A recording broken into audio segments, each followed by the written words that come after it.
एक बार तीन सूरवीर कहीं किसी कार्यवश जा रहे थे।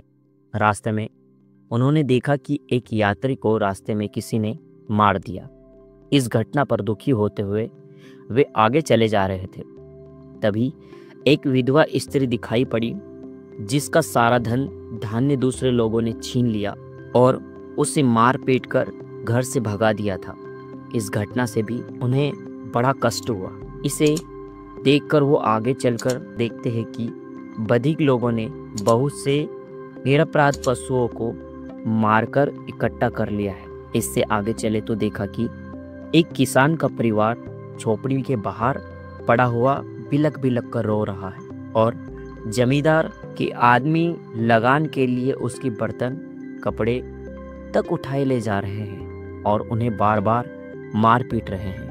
इन घटना को देखकर उन तीनों का दिल पिघल गया और वे एक स्थान पर बैठकर सोचने लगे कि दुनिया में इतना पाप कैसे बढ़ता जा रहा है जिसके कारण लोग इस प्रकार दुखी हो रहे हैं। इन्होंने विचार किया कि अपने कार्य को तो पीछे पूरा कर लेंगे, पहले इस बात का पता लगाते हैं कि पाप कहाँ से उत्पन्न होता है, इसका पिता कौन है, तभी इस पाप को खत्म कर दिया जाएगा।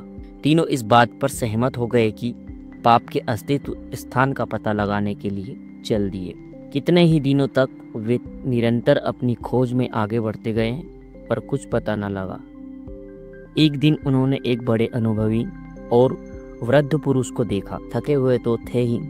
उन्होंने सोचा कि शायद इनको पता होगा। उन्होंने उस वृद्ध पुरुष से बड़ी प्रार्थना की कि वह उन्हें पाप के बाप का पता बता दे।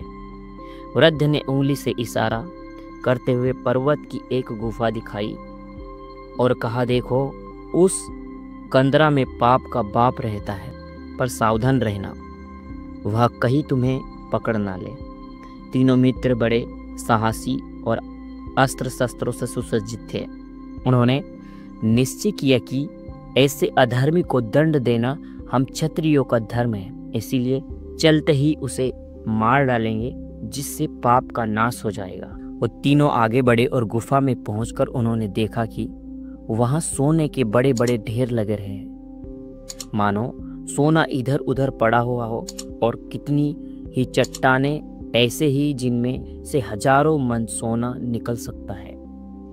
अब वे अन्य सब बातों को भूल गए और इस सोच में पड़ गए कि इस सोने को घर कैसे ले जाया जाए। तीनों के बीच तय हुआ कि दिन में कोई देख लेगा, इसीलिए रात को इसे ले चलना ठीक रहेगा।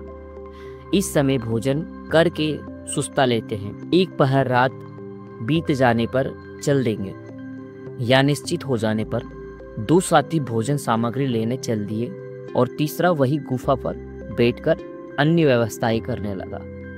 अब तीनों के मन में सोने का लालच सवार हुआ और वे सोचने लगे कि यहाँ बाकी दो मर जावे तो सारा सोना उसे ही मिल जाए।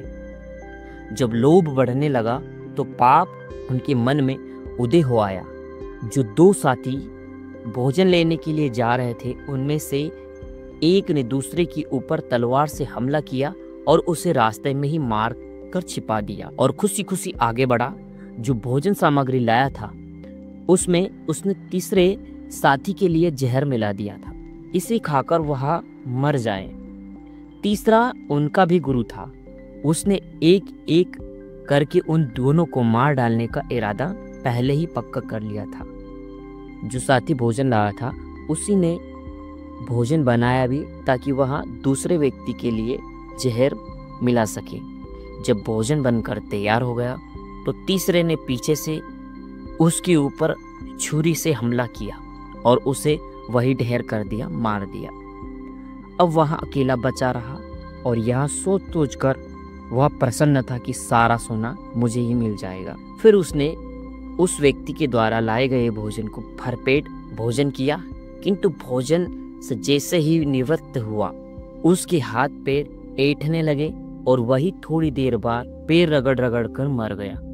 तीनों के लोभ के कारण गुफा के अंदर का स्वर्ण किसी के भी हाथ नहीं आया। दोस्तों, इस कहानी का सार है कि धन का आकर्षण बड़ा जबरदस्त होता है। जब लोभ सवार होता है तो मनुष्य अंधा हो जाता है पाप पुण्य में कुछ भी फर्क नहीं देखता। पैसे के लिए वह बुरे से बुरे कर्म करने का उतारू हो जाता है और फिर स्वयं भी उस पाप के फल से नष्ट हो जाता है। जो व्यक्ति पाप से बचना चाहता है उन्हें लोभ से सावधान रहना चाहिए। जब भी लालच का अवसर आवे तो बुद्धि को सतर्क रखना चाहिए कि मन कहीं लालच में न आ जाए। लोभ आते ही पाप की भावनाएं बढ़ती है, क्योंकि पाप का बाप लोभ होता है। दोस्तों, यह कहानी कैसी लगी हमें आप कमेंट करके बताएं और जाते जाते इस चैनल को सब्सक्राइब कर ले। कहानी अच्छी लगी है तो अपने दोस्तों के साथ शेयर कर ले।